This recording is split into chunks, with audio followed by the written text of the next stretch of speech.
1955-1975, un conflicto que trascendió la geografía. Fue una batalla por la soberanía, una prueba del orden bipolar y un espejo fracturado de la conciencia occidental.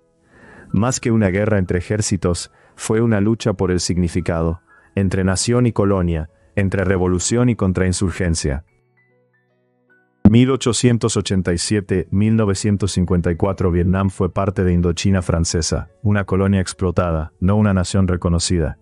La resistencia no nació en 1965, sino en los campos de caña de azúcar de Cochinchina, en las escuelas clandestinas de Hanoi y en los manifiestos de Ho Chi Minh, redactados en París en 1919. El Tratado de Ginebra, 1954, dividió temporalmente el país.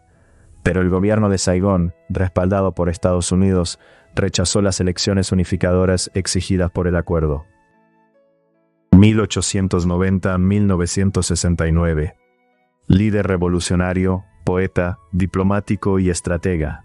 Su nombre era sinónimo de independencia para millones. No buscaba imitar a Moscú o Pekín. Fundó el Partido Comunista de Vietnam en 1930. Pero su ideología se nutrió del Confucio, del budismo y del nacionalismo vietnamita ancestral. En su testamento, escribió: «Aunque esté muerto, seguiré mirando con alegría cómo nuestro pueblo construye una patria próspera y feliz».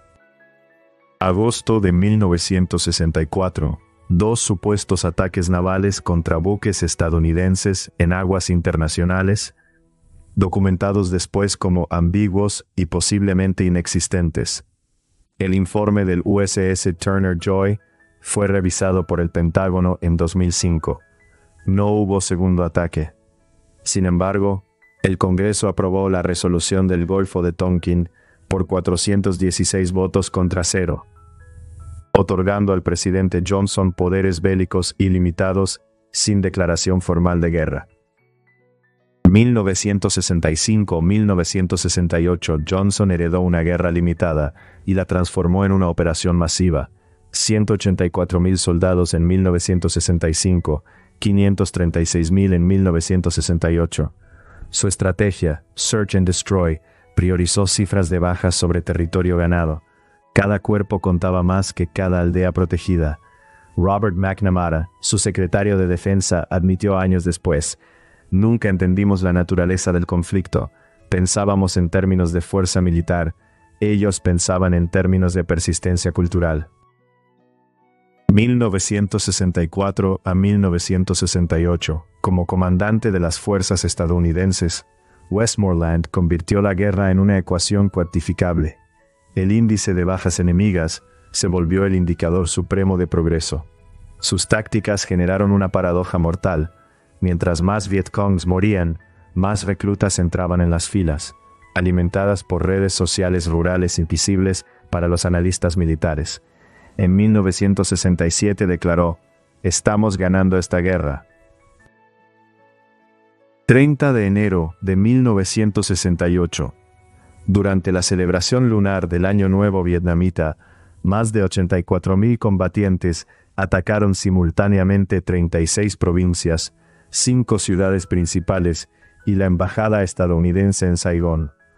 Aunque las fuerzas del Vietcong sufrieron pérdidas catastróficas en hombres y armamento, el impacto psicológico fue irreversible.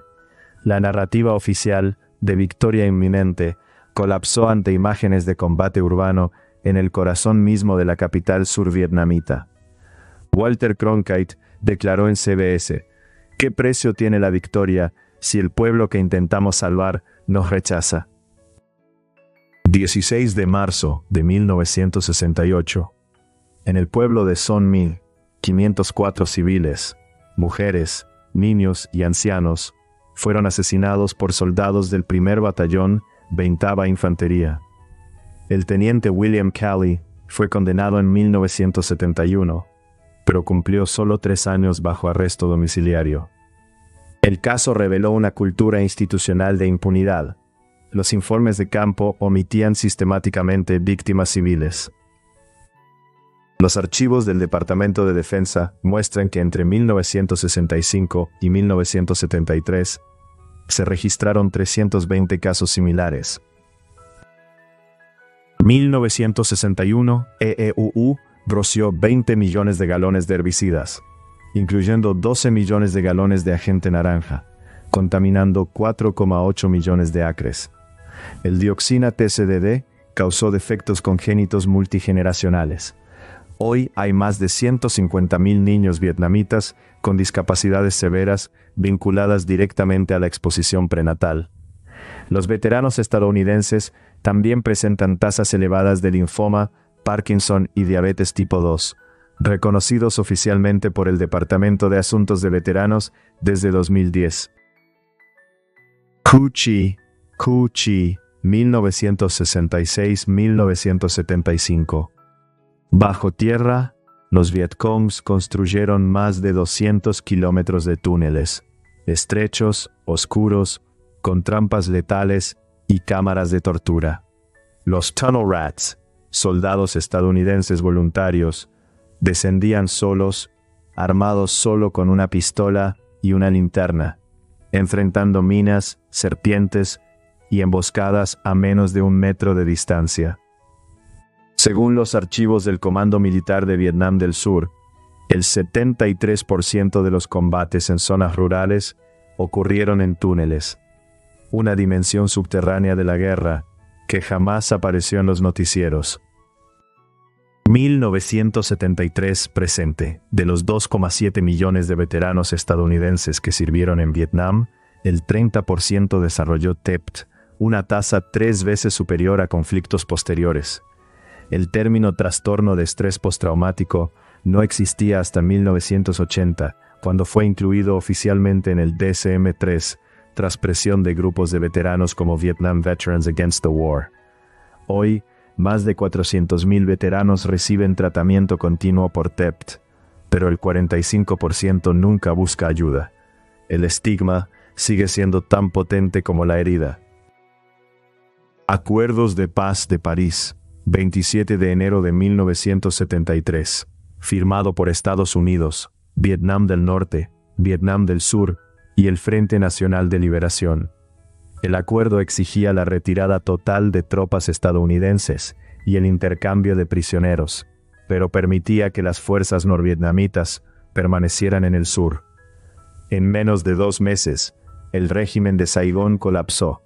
El 30 de abril de 1975, tanques norvietnamitas atravesaron las puertas del Palacio Presidencial.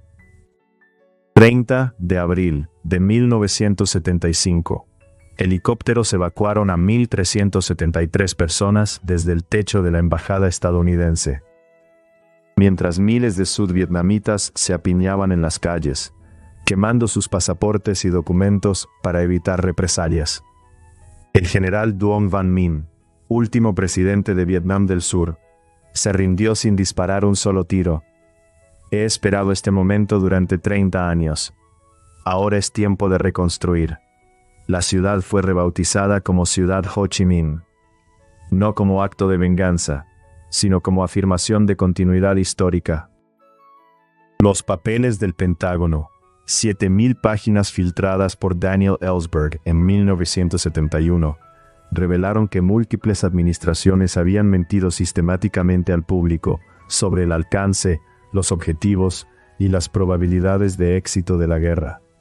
El New York Times publicó fragmentos durante 3 meses, provocando una crisis constitucional que llevó a la Corte Suprema a defender la libertad de prensa en New York Times Co. vs. United States, 1971.